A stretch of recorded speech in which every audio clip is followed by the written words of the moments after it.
Grow a Garden just misled the entire player base, from people buying the koi fish thinking it would increase hatch luck, only to find out it doesn't, to realizing the most overpowered pet in the game is locked behind one of the worst pay-to-win mechanics yet. Let's talk about the Zen update and the wave of problems it brought with it. Before the update even launched, players voted for an admin restock event. A giant hammer dropped from the sky, and in some lobbies it was actually grabbed by Jandel and tossed into the gear shop, triggering a master sprinkler restock. Sounds cool, right? Except most players never saw it happen. For them, the hammer just sat there, lifeless, stuck in the middle of the map for hours. The event straight up failed to activate in half the servers. Turns out Jandel's giant avatar was glitched into the terrain, so the animation never triggered. And no hammer meant no sprinkler. As bad as that sounds, it was just the beginning. You'd think a massive hammer stuck on the map would be the worst part. But then we learned the new Crystal Beam weather event originally required 5 players to activate. That's right, solo players couldn't do anything, which sucks, because the Crystal Beam can mutate your plants when activated. But here's the twist. Players were wrong. You can activate all 5 crystals solo.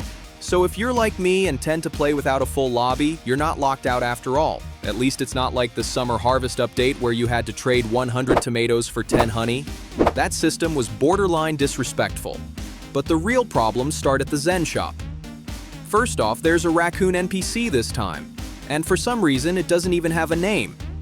Barry from the last update wore a construction hat and was clearly a character. This one? Silent and forgettable. Then there's the koi fish. The description implied it would increase your hatch luck, kind of like a fish of fortune. And yes, it comes in different colors, which led people to believe it had extra perks, but all it really does is give you a 64% chance to get your egg back after hatching. That's it. So if you open 200 Zen eggs, you'll get about 1 free egg. That's not luck. That's a refund trick disguised as a feature. Then we have Zen Chandler. Fun fact, his original name was Monk Unk, but it got changed, probably for cultural reasons. Same goes for the yin-yang symbol, which was quietly removed from the Zen egg right before the update dropped.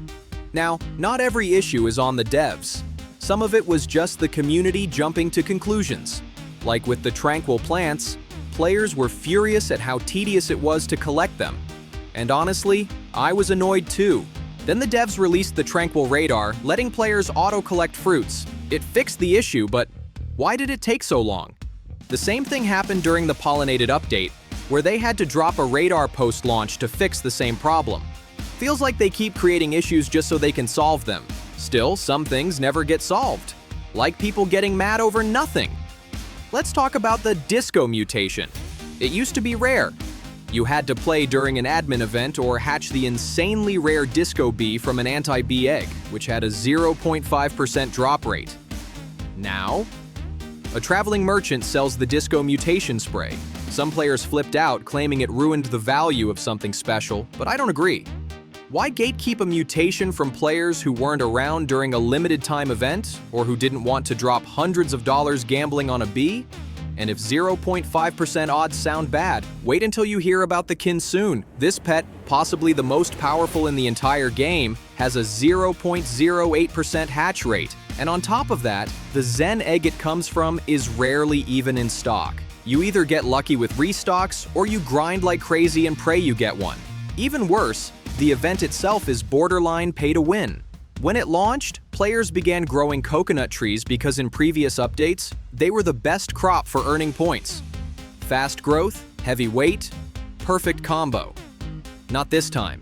Now, coconuts are worthless, and the best way to earn points is by trading in transcendent crops. The only one available? Bone Blossom, which you can only get if you played the prehistoric update.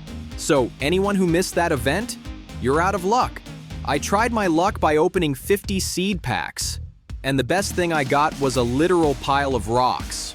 If you're aiming for the maple apple, your odds are 0.5%. That means 200 seed packs just to have a decent shot. To be fair, Grow a Garden did make a good change here. You can now restock the shop with shekels instead of Robux. That's a solid win for free-to-play players, until you realize the price doubles every time. But the economy's completely broken anyway. There have been so many plant dupes recently that public lobbies are flooded with players sitting on absurd amounts of currency. Just last week, they had to disable pet trading to stop the chaos. Grow a Garden is fighting a losing battle against hackers. And in the middle of all that, someone thought it was a great idea to release the most overpowered pet behind a 0.08% wall of RNG. Let's talk about that pet, the Kinsune. It can duplicate plants. It can apply the Chalker mutation. It looks amazing, and it's almost impossible to get. I did the math. You'd need to hatch 1,250 Zen eggs to have a reasonable chance of pulling just one. Even the dev server, the one where testers have early access to everything, has only seen maybe 3 Kinsunes hatched out of hundreds of testers. If that's the drop rate in a dev environment, what chance do regular players have? Technically, you can get one if you max out Zen Chandler and get lucky on a shop restock. And statistically, sure, out of 3 million players, around 2,000 might get one on their first hatch. But the rest of us? We're going to need to hatch thousands of eggs over weeks just for a shot. If Grow a Garden doesn't start scaling back on these pay-to-win mechanics, the casual player base is going to vanish. People aren't going to keep grinding if everything good is locked behind a paywall or absurd RNG. I'm already feeling the burnout. At least they added a new save slot so I can chill in my hot tub while the rest of the community loses their minds. But the energy is off, the vibe feels less like fun and more like frustration. And honestly, I think most of us still love this game, or at least what it used to be. But if this pattern keeps up, Grow a Garden could end up like every other over-monetized Roblox experience, forgotten. Let's just hope it doesn't come to that. I was annoyed too.